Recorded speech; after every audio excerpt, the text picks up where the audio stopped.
Rock. A semana passada foi a primeira vez que eu ouvi as catequeses deles. Depois fiquei um bocado assim, sem saber o que havia de fazer. Então, o pão tem glúten. Eu comecei a pensar no meu pequeno almoço e agora? Pão tem glúten. O leite de vaca não é bom. Só sobra a minha colher. Choca-piques, que eu gosto tanto, não posso. Enfim, mas agora estou a adaptar. O que é que eu fiz? Lá em Lamega ainda é fácil encontrar broa de milho. Já ouviram falar? Maravilha, maravilha. Broa de milho. Então troquei para broa de milho. Não tem glúten, é ótimo. O leite é que ainda não arranjei solução.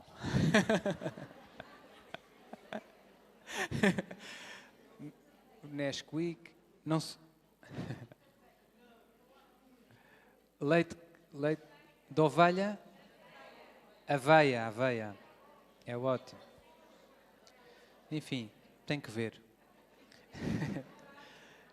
Passo a passo. Então, 2 ou 3 coisas que queria partilhar convosco agora antes da missa.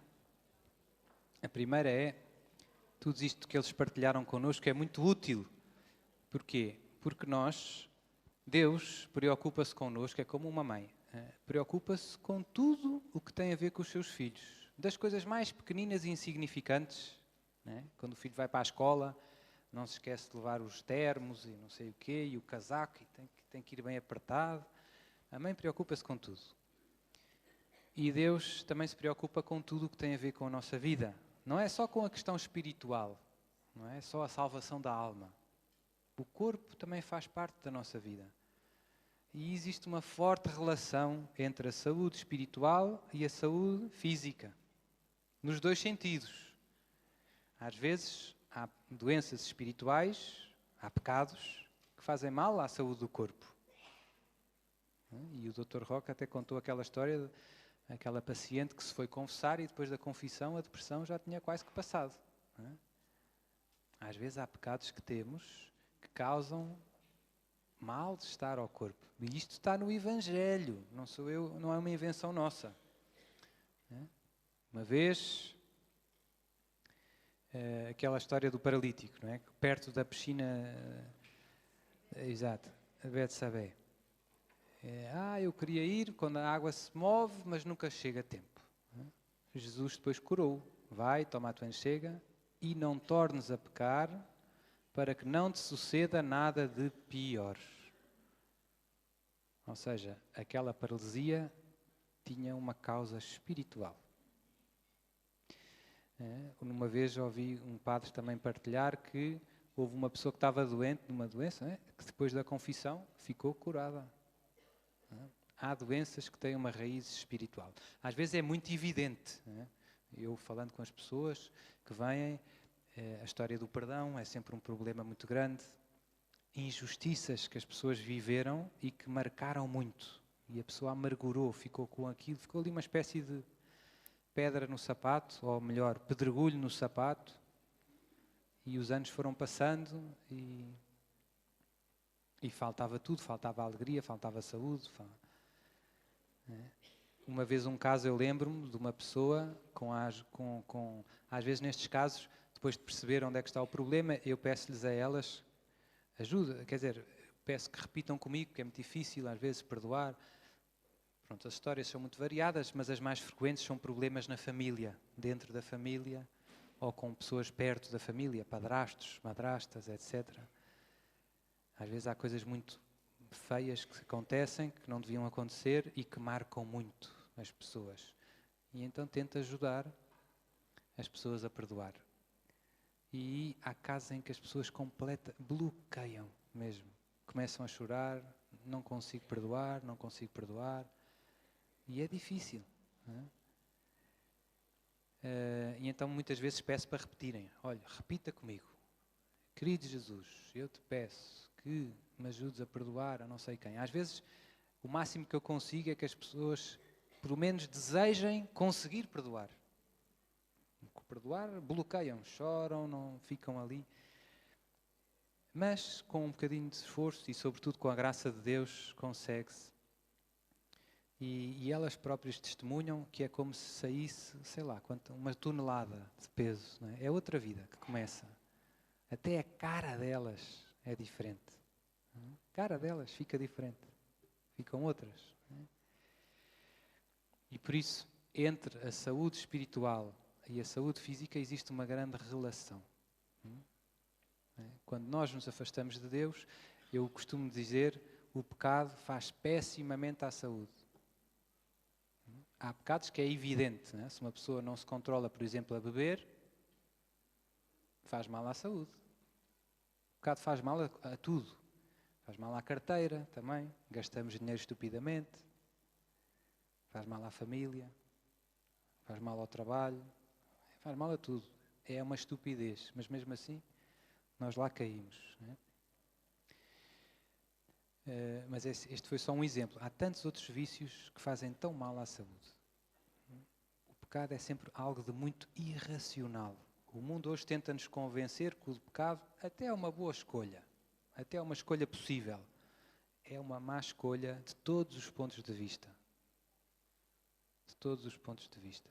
É sempre uma má escolha. É sempre uma má escolha. Mas o mundo tenta-nos convencer do contrário. Mas o contrário também é verdade no sentido que a saúde do corpo ajuda à saúde da alma. É difícil rezar quando estamos deprimidos, por exemplo, com a depressão. É difícil fazer tudo, não é? Quando se está com uma depressão.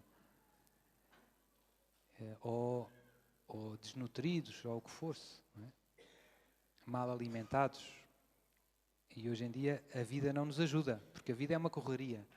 E nas cidades, então, as pessoas correm, comem mal, comem no café, qualquer coisa, e depois à hora do almoço também não há muito tempo, come-se um Big Mac, um hambúrguer, e depois à noite estão cansados, já não têm tempo para cozinhar.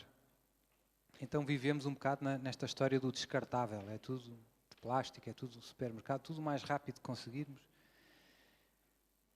Um dia ou dois não é o fim do mundo. O problema é quando a gente vive assim muito tempo seguido. 1 ano, 2 anos, 3 anos. Depois começam a vir as consequências. Não é? O corpo começa a dar sinal, não é? Como ouvimos nos vários encontros.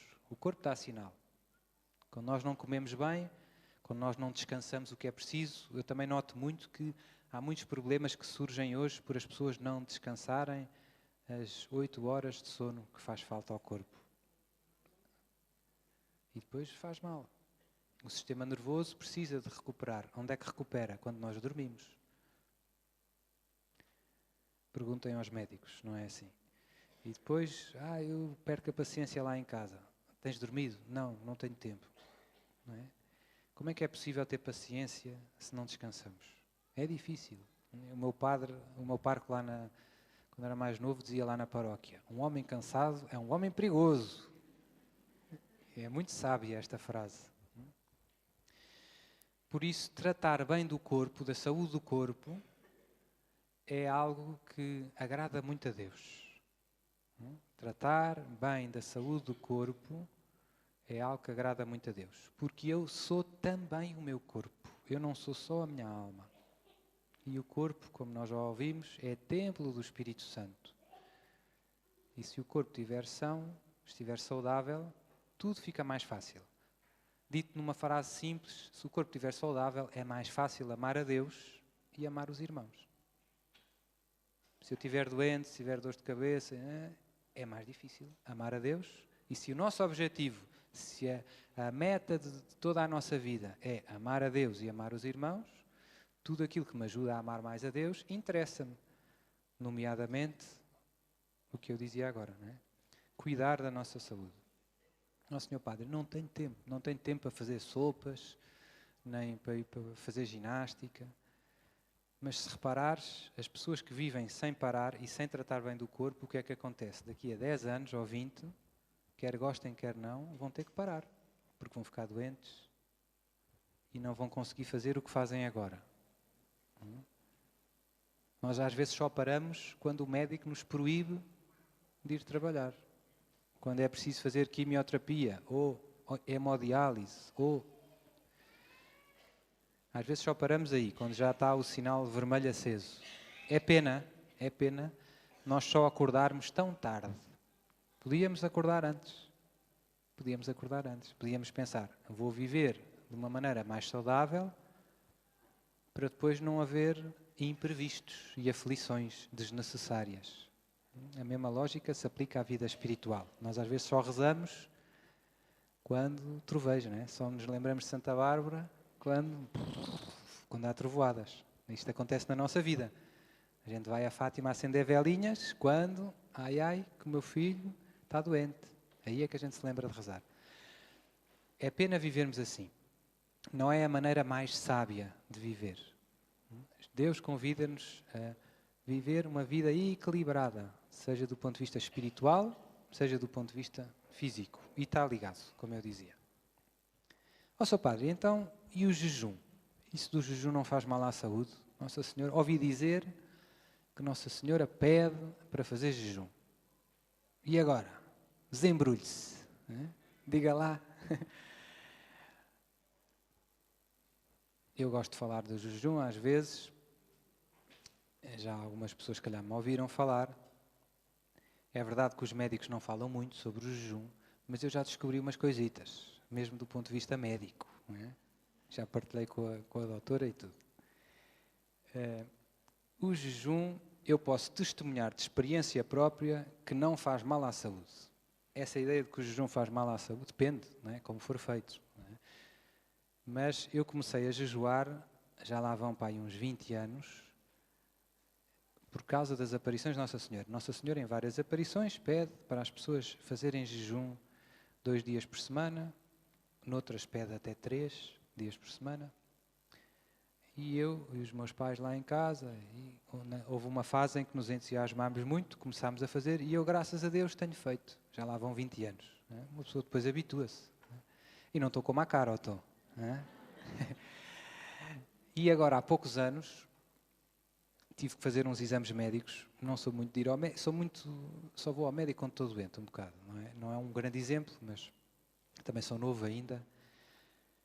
E então, mas há mais ou menos 2008, já lá vão 6 anos, mais ou menos, tive que fazer uns exames médicos assim mais profundos, porque eu quis ir fazer uma corrida de motas. Sr. Padre, isso é pecado. Depende se a pessoa sabe guiar ou não. Não é? Houve uma vez uma história, é verdade. Os teólogos franceses, para se meterem com os teólogos espanhóis, mandaram uma pergunta. Na altura da Idade Média havia as questões. Havia questões. Será que... não sei que questões teológicas. E então os franceses, para se meterem com os espanhóis, mandaram uma questão a dizer: será que torear, fazer touradas com os touros é pecado ou não? Foi para se meter com os espanhóis. Os espanhóis receberam aquilo em Salamanca, estudaram a questão e responderam: se o toureiro for espanhol, não é pecado.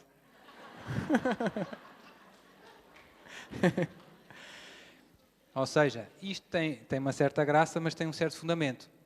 Há pecados que são relativos à pessoa. Seria muito imprudente para uma pessoa que não sabe guiar uma moto, sentar-se numa moto e fazer uma corrida.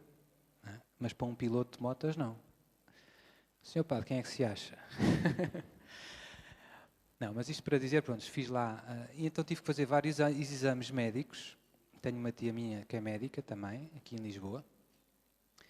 E então, exames a tudo e mais alguma coisa, porque como era uma prova de resistência, uma prova muito dura, mais de 8 horas de corrida, imaginem, uma pessoa acaba exausto, é como uma maratona. Então, os organizadores da prova só deixam os pilotos entrarem que tiverem seguro de saúde, não sei o quê, e que estejam atestado médico e que estejam em boas condições de saúde, porque é uma coisa muito exigente fisicamente. Então, há 6 anos tive que fazer um montão de exames. E fiz exames ao sangue, etc, etc. E então, a minha tia, que ia-me passar o atestado, ela não é nada de facilitar. Nunca ela trata-me como outro doente qualquer. Ser sobrinho não dá vantagem nenhuma. Ela manda-me fazer os mesmos exames e quer mesmo fazer as coisas bem feitas. Mas ela ficou muito intrigada com os resultados das minhas análises ao sangue. Começou a perguntar-me: o que é que você anda a comer? Quantos anos é que já tem? Etc, etc. Eu tenho 17. Já não. E lá lhe contei o que é que come, o que é que não come. Porquê? Porque os resultados das minhas análises ao sangue estavam com valores muito bons, fora do normal. Não é normal uma pessoa ter um colesterol tão baixo, não sei o quê, valores tão bons. Não é? É muito estranho. Ainda por cima morando em Lamego. É tudo ótimo ali. E então eu lá lhe contei, mas não lhe expliquei a história do jejum. Mas fiquei a pensar, olha, fiquei a pensar com os meus botões, quem pensa que o jejum faz mal à saúde está muito enganado. Eu fiz os exames e ela diz que ficou tão curiosa que começou a fazer perguntas do que é que eu andava a comer.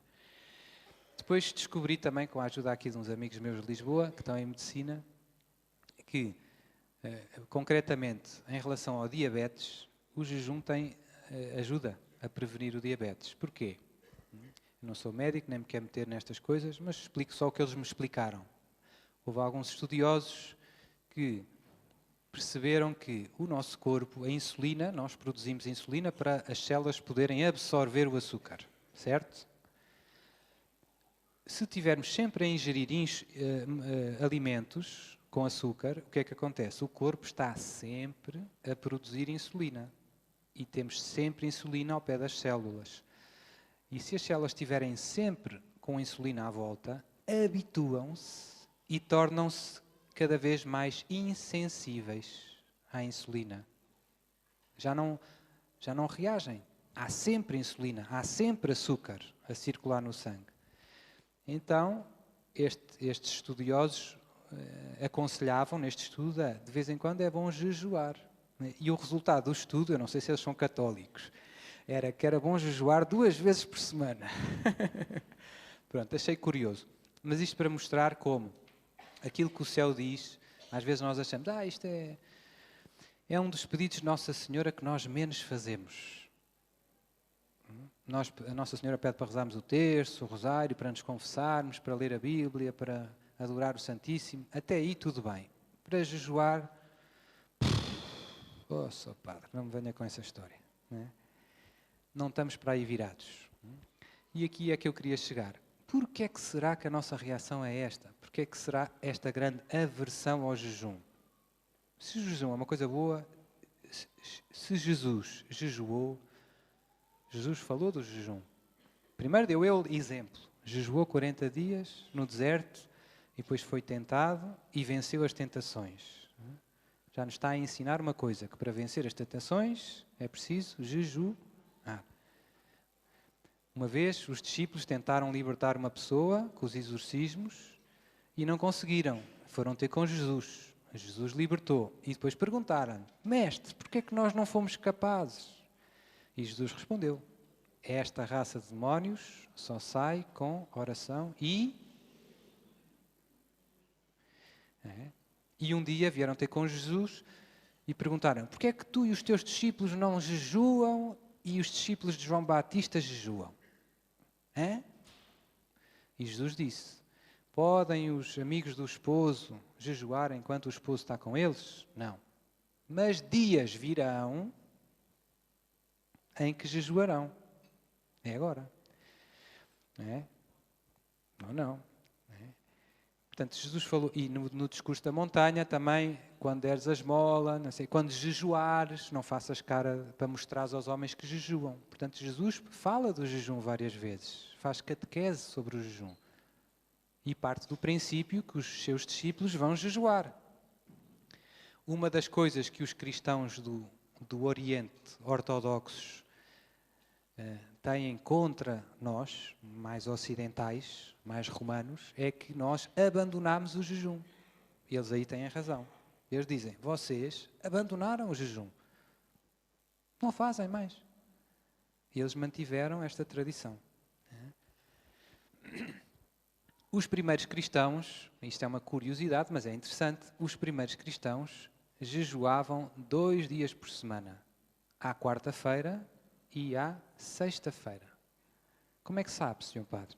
Temos um escrito dos primeiros séculos, ainda da idade dos apóstolos, está disponível na internet, quem quiser pode encontrar, que se chama A Doutrina dos 12 Apóstolos, ou Didaquê. É um escrito muito importante, muito antigo, cerca do ano 95 depois de Cristo. Conta como é que viviam os primeiros cristãos, como é que rezavam, etc., várias coisas. E falam lá de que jejuavam à quarta e à sexta. Os judeus jejuavam à terça e à quinta. E eles, para se demarcarem, depois a sexta-feira, para os cristãos, tinha sempre teve, e ainda hoje tem, uma ligação com a sexta-feira santa. Portanto, é um dia de mais penitência. É uma mini quaresma da semana. É uma mini quaresma. Sexta-feira é como se fosse mini quaresma. E ainda hoje, se repararem, só há 2 dias do ano que é obrigatório jejuar. É quarta-feira de cinzas e sexta-feira santa. Quarta e sexta. Que engraçado. Ainda ficou esta ligação. E durante as sextas-feiras do ano, é uma coisa que às vezes as pessoas não sabem muito bem, é obrigatório a chamada abstinência. Abstinência de carne, em teoria. Ó, Sr. Padre, mas mesmo na Páscoa? Sim, mesmo na Páscoa. O que diz o Código de Direito Canónico é todas as sextas-feiras do ano em que não caia em nenhuma solenidade, ou seja, se o dia de Natal, 25 de dezembro, for uma sexta-feira, nesse dia não é dia de abstinência, pode-se comer carne. Venha ao Peru, não é? Ou venha ao que for, não é? O bacalhau não dá porque é peixe, não é? Tinha que ser assim uma coisa. Então, se numa sexta-feira do ano há alguma festa, todos os santos, dia 1 de novembro, calha numa sexta-feira, nesse dia não é dia de abstinência. Mas se não for, em todas as sextas-feiras do ano é dia de abstinência.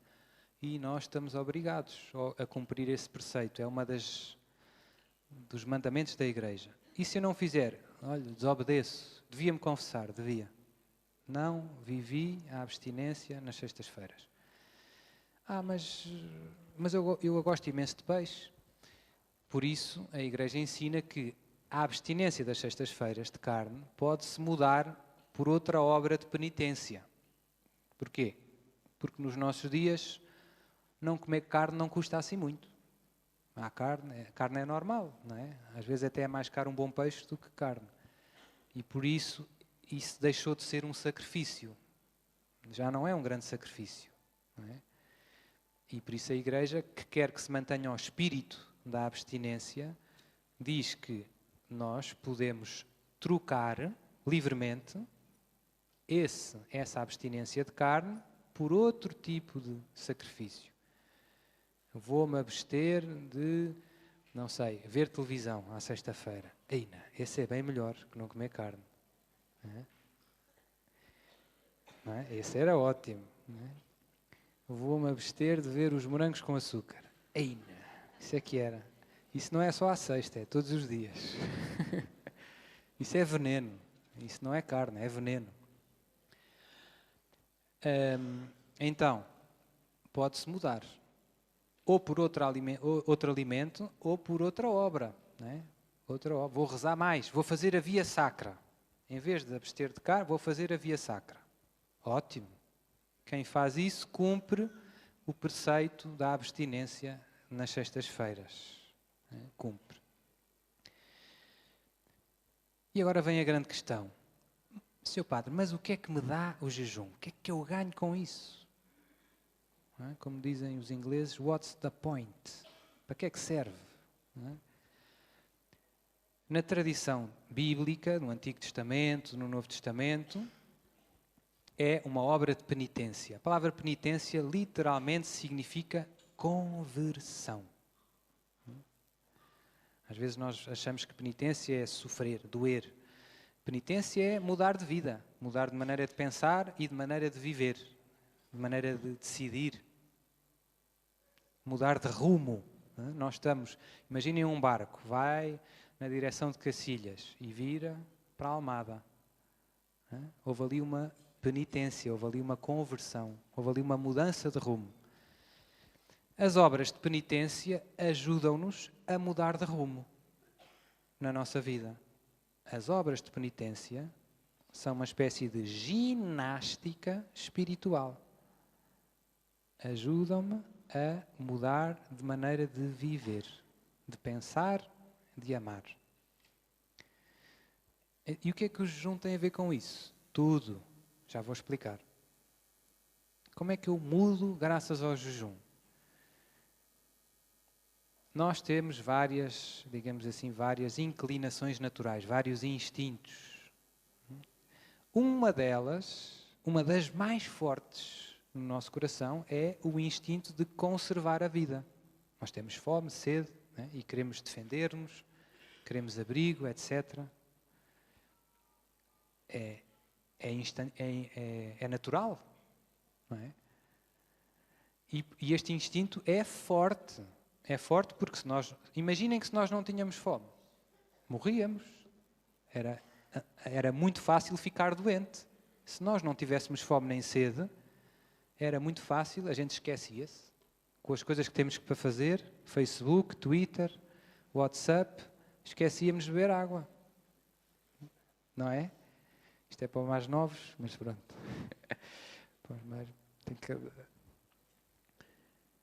Então, estes instintos são naturais e são fortes. Portanto, temos fome, apetece-nos aquilo, e é muito engraçado. Muitas vezes apetece-nos uma coisa que nos está a fazer falta. Apetece-me um doce, porque o cérebro, estou a dizer bem ou não, está a mandar umas ordens a dizer, faz falta açúcar. E agora apetecia-me mesmo um doce. E pronto. A doutora Gisela não está a ver.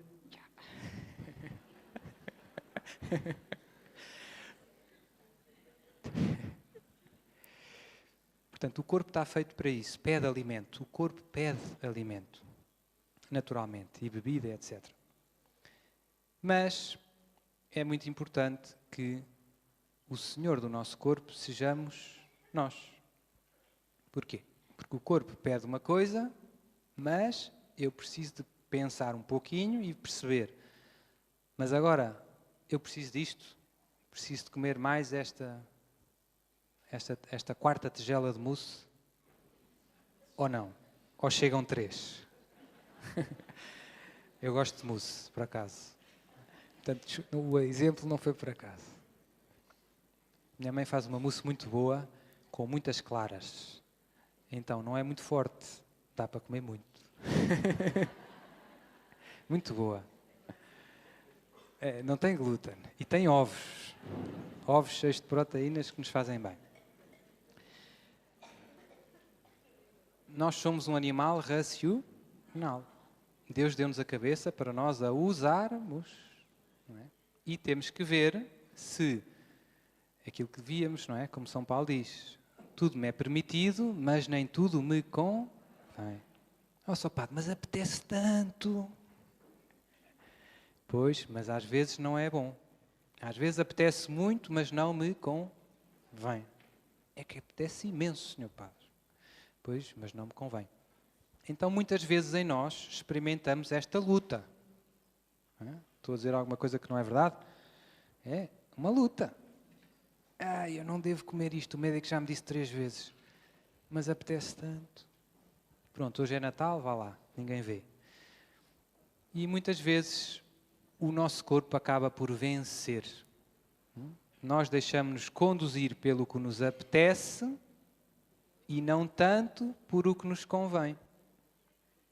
E depois lá aumentam os diabretes, né? Colesterol, etc. Né? Uns quilinhos a mais. Tenho um padre amigo meu que é o padre mais bem disposto que eu conheço, de Portugal e do mundo. Né? Ele é assim bastante forte, né? Mas ele é bem disposto. Né? Às vezes, quando eu estou assim mais desanimado, ele manda-me uma mensagem a dizer: olha, é só para saberes que tens um padre de peso a rezar por ti.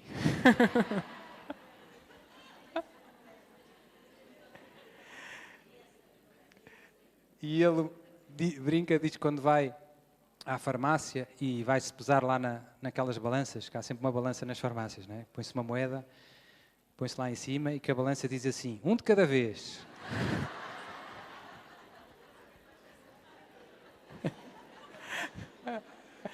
Ele não sei se jejua assim muito. Exatamente. Este é mais...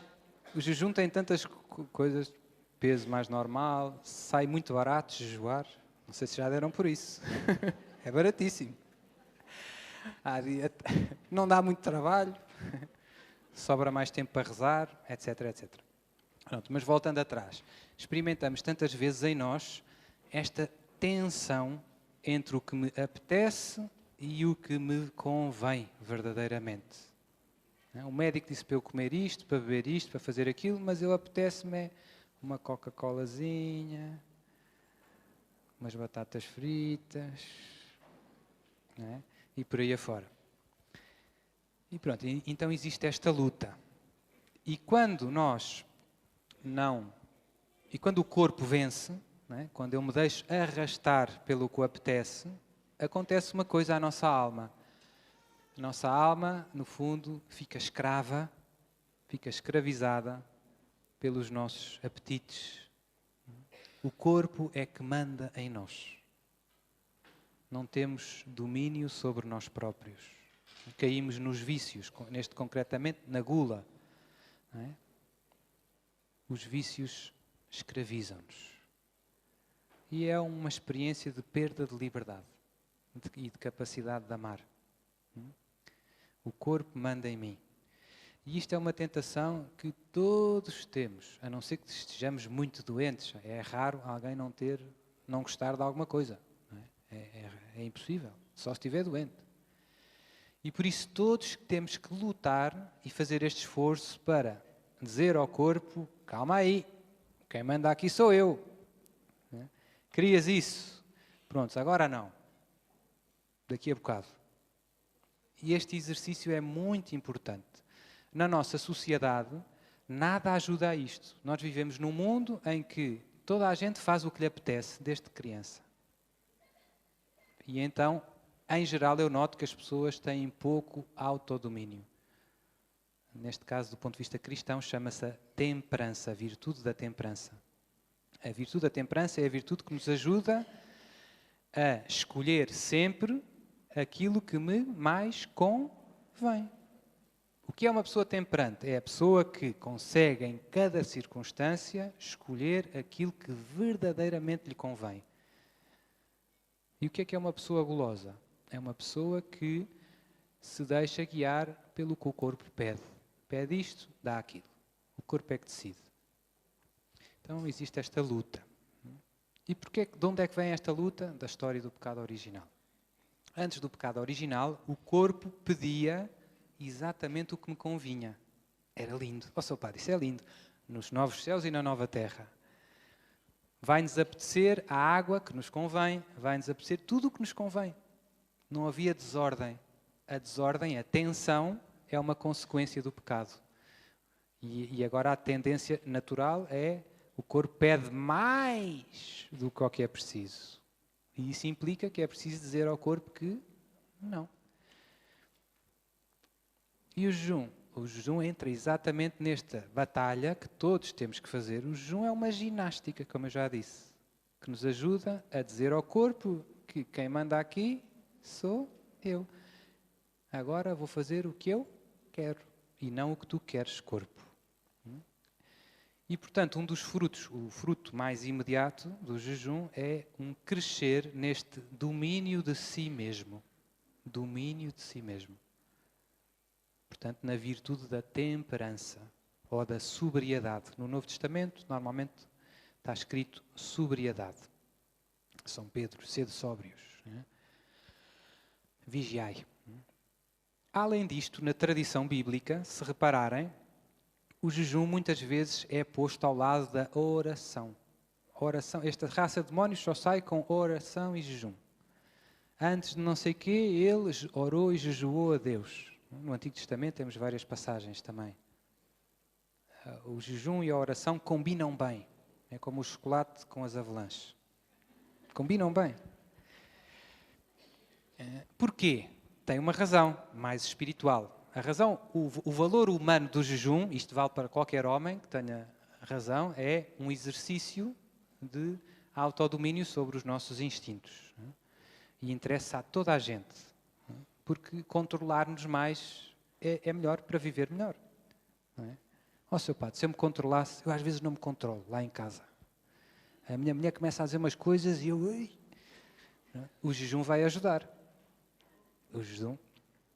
Porque quem se controla a comer, também se controla a falar. Não é? Etc, etc. Portanto, nós precisamos do domínio para tudo na vida. Não é? Para tudo na vida.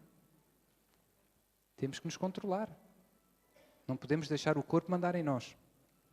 Mas espiritualmente, como eu dizia, existe uma grande relação. O jejum e a oração casam muito bem. Casam muito bem. Por que será? Porque a oração é uma atividade mais espiritual, em que nós falamos com Deus, entramos em diálogo com Deus. Rezar é falar com Deus. E é uma atividade que requer, como é que eu vou dizer, que é mais fácil em determinadas circunstâncias. Imaginem que eu vou rezar o terço ali para o meio da Avenida da Liberdade, com caminhões a apitar. Não há muitos caminhões, mas carros e... Há muito barulho, há muitas distrações, é difícil. O ambiente não ajuda. O ambiente não ajuda. É possível, mas não é fácil. E por isso devemos procurar um ambiente... Não, há ali uma capelinha... Ali, no Sagrado Coração de Jesus, não está ali quase ninguém, é silencioso, está o sacrário. Aquilo é que é bom. Fica ali, que bom, um silêncio. Então as circunstâncias ajudam à oração. O jejum faz isso nas circunstâncias, se nós quisermos, mais fisiológicas. Se nós tivermos, imaginem, não é, comer um belo almoço. Seu padre, venha lá à minha casa. Pronto, eu vou. Cozida à portuguesa. Pimba. É? Pronto, e agora? Agora, olha, podíamos era rezar o terço. Sou padre. É difícil. É difícil. Não é? Eu não sei se vocês... Eu estudava, fui muitos anos estudante, muitos mesmo. Fui 24 anos estudante, seguidos. Não é? Por isso é que estou careca já. E então experimentei muitas vezes que depois do almoço... Depois do almoço há ali umas 2 horas, não sei como é que... Há ali 1 hora em que eu de vez em quando acordava em cima dos livros. Já todo babado. Havia uns colegas meus lá no seminário que brincavam e diziam, olha, eu vou estudar Direito. Era bem... E por isso... Isto é um bocadinho visto o oposto do jejum, quer dizer, depois de comer, quando estamos com o corpo muito pesado e quando temos o corpo a trabalhar, é difícil pensar sequer. Até fisiologicamente, o sangue vai para o estômago, não é? Não há tanto sangue no cérebro e, portanto, não são as circunstâncias favoráveis. Não são as circunstâncias favoráveis. Por isso o jejum casa muito bem com a oração. É bom comer pouco, jejuar quando se vai rezar. Ajuda. A nossa cultura, como eu dizia, na nossa cultura contemporânea, nós comemos muito desregradamente. Este é um último motivo, tem a ver mais com o nosso tempo. Eu não sei, também não me quero meter muito nisto, que não sou médico, mas nós comemos, há países em que se come o dobro das calorias indicadas. Uma pessoa que devia comer 2.000 calorias come... Na Europa, nos Estados Unidos, 4.000 por dia. Como o dobro. Significa que o corpo tem que fazer um esforço enorme para eliminar o que não é preciso. Eu até fico surpreendido de nós engordarmos tão pouco. Estou a dizer bem? Devíamos engordar o dobro. Mas não, engordamos só mais um bocadinho. Depois, ao fim de uns anos, é que a coisa já está mais complicada. E por isso há todo um esforço, como eu disse, isto é cultural, porque nós crescemos desde criança a fazer o que nos apetece. Apetece-me um chocolate, eu como, apetece-me um gelado, eu como, um chupa-chupa, eu como. quer, os pais dão tudo aos filhos, ou não estão por lá, os filhos... E nós crescemos e depois tornamos umas crianças mimadas. E depois é um trabalhão para educar uma criança mimada com 15 anos, ou não é?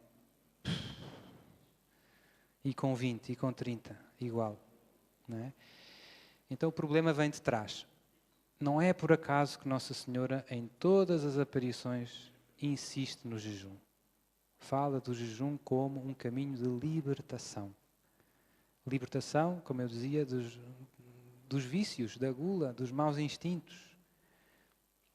De ganhar um domínio sobre nós próprios. Sermos nós os senhores da nossa vida. Quem manda, eu faço o que me convém, não o que o corpo pede. O jejum é só um exemplo. Senhor Padre, mas eu não posso, eu tenho mesmo que comer qualquer coisa. Mas há maneiras muito criativas de jejuar. Porque às vezes pensamos que jejuar é não comer nada e estar quase já a precisar de soro. Não, calma, não é? Se o objetivo é dizer ao meu corpo que quem manda aqui sou eu, isso é o mais... É o ponto. Então eu posso fazer isso de maneiras muito criativas e de maneiras até saudáveis. Eu vou dar alguns exemplos que são só algumas sugestões. Pois cada um é que vê no seu caso. Pronto, imaginemos. Então, amanhã, hoje é domingo, quarta-feira vou jejuar. E agora? De manhã o que é que eu faço? Um pequeno almoço. Vou comer umas frutas ou vou ver umas dias. Imaginem, por exemplo, eu não gosto de banana. Eu por acaso gosto, não é? Mas não gosto de banana. Mas a banana tem imensa coisa. Calorias e potássio. Não é? E é melhor comer uma banana do que não comer nada. Eu não gosto de banana. Apetecia-me imenso uma tigela de choca-piques. Estou a olhar para ela, mas vou dizer, não, hoje vou comer uma banana. E vou oferecer, portanto, isso já é este exercício de eu faço o que me convém e não tanto o que me apetece. Ou, melhor ainda, aquela receita da banana verde. Né? Fazer a receita da banana verde, e aquilo não me apetece nada. Mas é para o meu corpo aprender que quem manda aqui sou eu. Então é um 2 em 1. Além de reforçar, fazer este exercício da vontade sobre os nossos instintos, além de fazer essa ginástica, é um 2 em 1, porque também estou a ingerir nutrientes que me fazem falta para ficar saudável. Ei, Sr. Padre, isso agora foi muito bom. Ainda tem um terceiro motivo. Pode ser um 3 em 1. É? É. Pode ser um 3 em 1. Vou oferecer este desagrado, isto não apetece nada, pela conversão do Sr. Padre. Esse é um terceiro motivo. Ainda tem um valor espiritual. Pensem nos pastorinhos de Fátima, que ofereciam o lanche às ovelhas, faziam sacrifícios pela conversão dos pecadores. Quem é que lhes ensinou isso? Foi Nossa Senhora. Portanto, o jejum tem um valor intrínseco. Ajuda-me a vencer os meus maus instintos, ganhar autodomínio. Depois pode ser vivido de uma maneira criativa. Não como o que me apetece, como o que me convém. Não gosto nada daquilo, mas aquilo faz bem. Toma. E depois ainda posso oferecer com uma finalidade espiritual. 3 em 1. Sr. Padre, estou convencido. Pronto, ainda bem. Então, começamos amanhã. E como eu dizia, é uma experiência... Depois habituamos-nos com o tempo, não é sempre fácil, não é?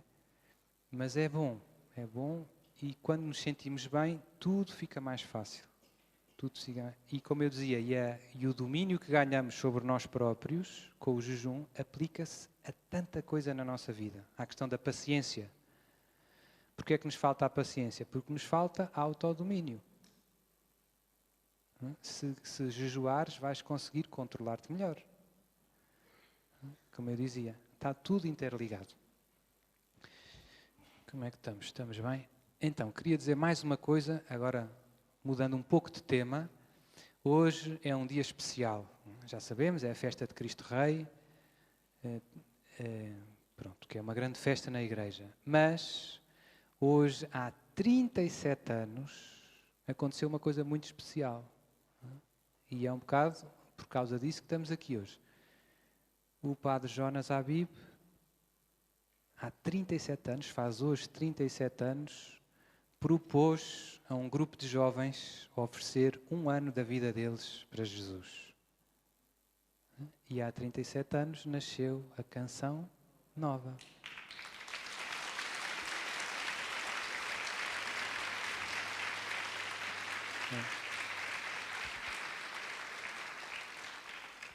E portanto queria, daqui a bocado já cantamos os parabéns. Eu gosto de cantar os parabéns, que ajuda a eles, a toda a família Canção Nova. Mas queria também meditar um bocadinho. Já pensaram, quando nós damos um sim a Jesus, o que Jesus faz com isso? Aqueles jovens, a Fátima que está por aqui, eu acho que ela estava no primeiro encontro. Estava, mas entrou a seguir. Não entrou no primeiro ano, não entrou com a Luzia, mas entrou a seguir. Ela está aí. Portanto, ela viveu tudo isso. E o João Luís, pouco depois, etc. Como o nosso sim a Deus, com a nossa migalhinha, a gente às vezes pensa, mas a minha vida não é nada. Mas com a nossa migalhinha, Deus pode fazer coisas tão grandes. Tão grandes. Estes 37 anos, foram 37 anos de muitas almas que encontraram Jesus graças ao sim deles. Mas muitas é milhões. É muita gente. E isto é verdade também nas nossas vidas. Jesus precisa de cada um de nós e tem um plano bem concreto para cada um de nós. Ninguém está cá a mais. Às vezes há pessoas que têm a sensação de que seu padre, eu não sei o que é que ando cá a fazer. Deus sabe. Deus sabe. E os ambientes em que vivemos e em que trabalhamos, Jesus precisa de mim lá. Às vezes temos a tentação, seu padre, dá-me vontade de largar tudo. Largar a casa, o marido, o trabalho e ir para um convento. Jesus precisa de ti em casa, com a tua família, lá no teu trabalho. Mas não é fácil, não. Ninguém disse que era fácil. É bem difícil, é. Mas Jesus, tu és o soldado de Jesus, és o apóstolo que Jesus precisa na tua família, com os teus colegas de trabalho. Ontem já falámos um bocadinho disto, na homilia, não é? Temos que ser testemunhas, não é fácil. Mas anima-nos muito ver o que Jesus faz quando nós lhe damos um sim. O nosso sim a Deus, se nós formos fiéis, Deus pode fazer coisas muito grandes, não é? Muito grandes. É muito importante, e isto aqui vale para todos, mas hoje de uma maneira especial para os nossos irmãos da Canção Nova, de consagrados, que para poder ser um instrumento de Jesus, para que Jesus nos possa usar, através de nós tocar muitas almas, há uma condição decisiva, que é que eu queria insistir com força, que é a nossa verdadeira união com Ele. Só vai correr bem, não basta dar um sim. Depois é preciso viver com Jesus todos os dias. Jesus só vai poder trabalhar através de mim se eu estiver bem unido a Ele. E não é uma questão de fazer muitas coisas para Jesus, andar a correr de um lado para o outro, a distribuir panfletos e a fazer... Para isso correr bem, para esses panfletos mudarem vidas, eu tenho que viver, eu tenho que estar transbordante de Jesus. E como é que isso se faz? Sobretudo através da vida da oração e dos sacramentos. Há alguns conselhos que eu dou. Hoje é mais para as almas consagradas, mas vale para todos nós.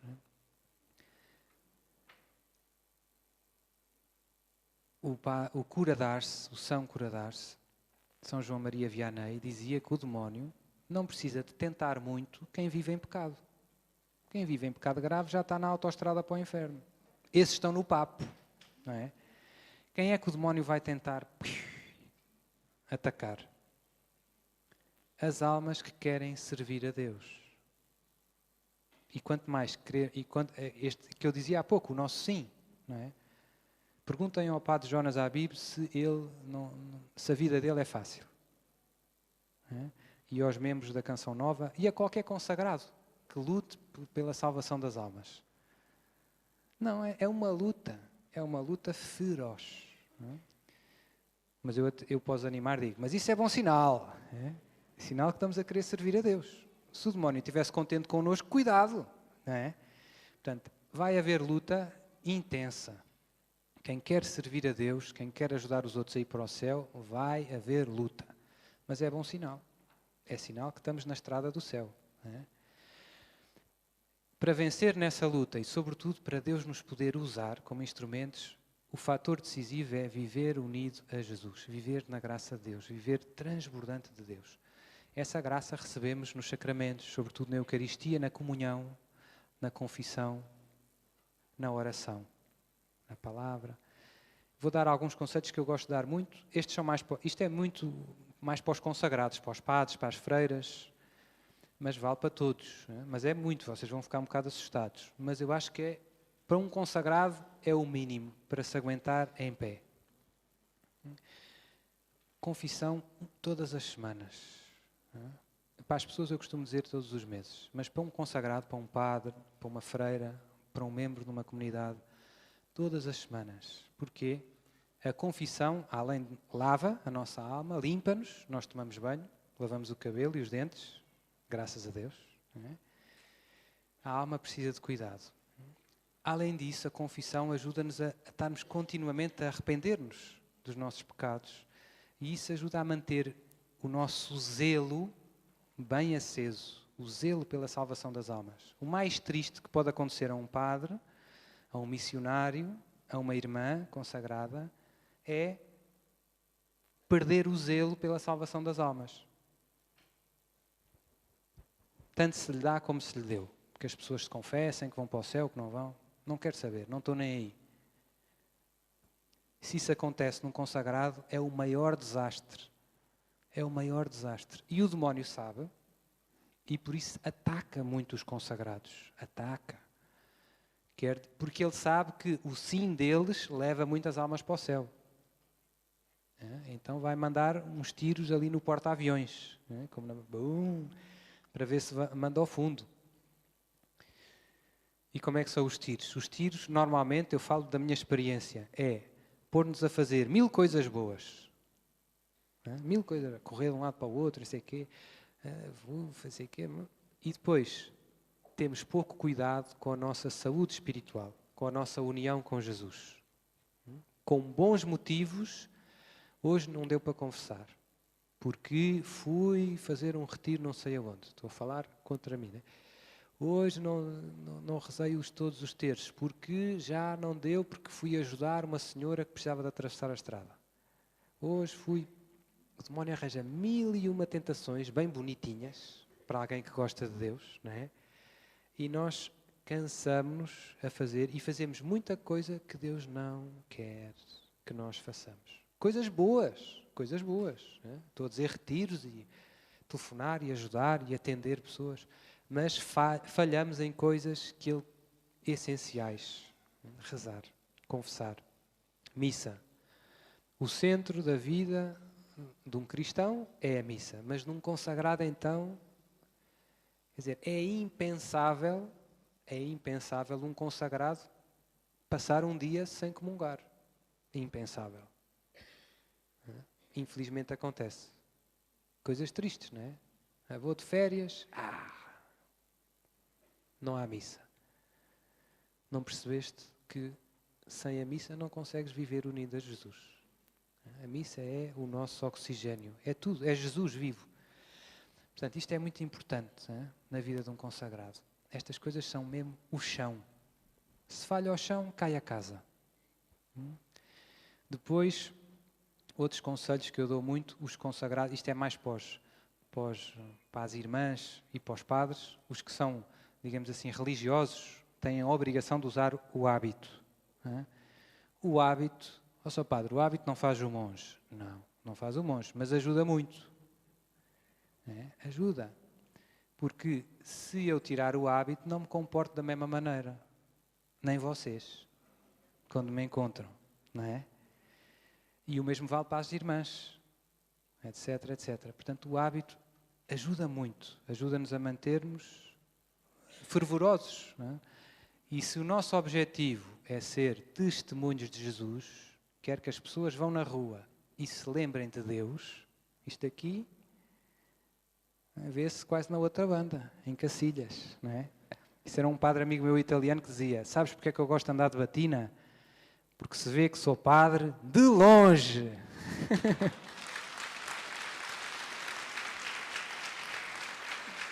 E eu tenho muitas histórias bonitas por causa do hábito.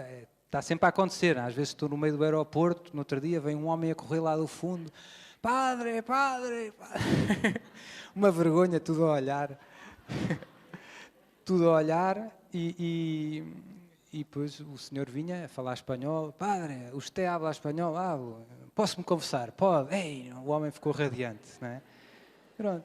No outro dia saí do autocarro, do avião, ia buscar as malas, uma senhora a falar comigo, e tal, em inglês. Percebeu que eu falava inglês. Eu até lhe pedia para me confessar. Pronto, confessou-se logo. Enquanto esperava pelas malas, confessou-se. Passado um bocado foi buscar o marido. Pronto. Então, não é? Acaba por ajudar muito, suscita ocasiões. Pronto, portanto, depois o terço, no caso dos consagrados, eu peço o rosário. Seu padre, o que me mantém de pé, eu falo muito, dou muito este testemunho, rezar o rosário é a minha salvação. Rezo os 4 terços todos os dias, há muitos anos, e é a minha salvação. Basicamente, o segredo, porque é que o senhor anda aí com boa cara? Rezo muito, rezo os terços. E, portanto, dou o que experimento. É o que me salva, não é? E a missa, e a confissão, tudo isto, mas eu vejo mesmo que o rosário é forte, forte, forte. Depois, outra muito importante, e aqui eu acho que esta vale muito para todos, valem todas para todos, mas e aqui termino, depois há muita coisa, há a Bíblia, há a missa, etc. Mas eu queria insistir muito nesta questão da oração pessoal, da oração individual. Há muitos nomes que lhe chamamos, a meditação da palavra, cada um chama-lhe o nome que quiser. A ideia é, todos temos que ter todos os dias um tu a tu com Jesus. Um tu a tu com Jesus. E esse tu a tu, nesse tu a tu é preciso ser mesmo um tu a tu, ou seja, estarmos nós e Jesus, de preferência com o Santíssimo, numa capela, às vezes não dá, pode ser no quarto, mas é muito importante haver este tu a tu e este tu a tu ser com calma. Não podem ser 5 minutos a correr, não podem ser 10 minutos a correr. Aos consagrados eu digo 1 hora, pelo menos. 1 hora. 1 hora passa a voar. E neste tu a tu tem que haver silêncio também, para ouvir Deus. Há coisas que Jesus só nos mostra nesses momentos. Há coisas muito importantes sobre nós e sobre o que Ele quer, que Jesus só nos mostra nesses momentos. Então esses momentos são decisivos para uma alma consagrada. E eu vejo que o demónio faz de tudo para nos roubar esses momentos. Tudo. Ele sabe que se nós...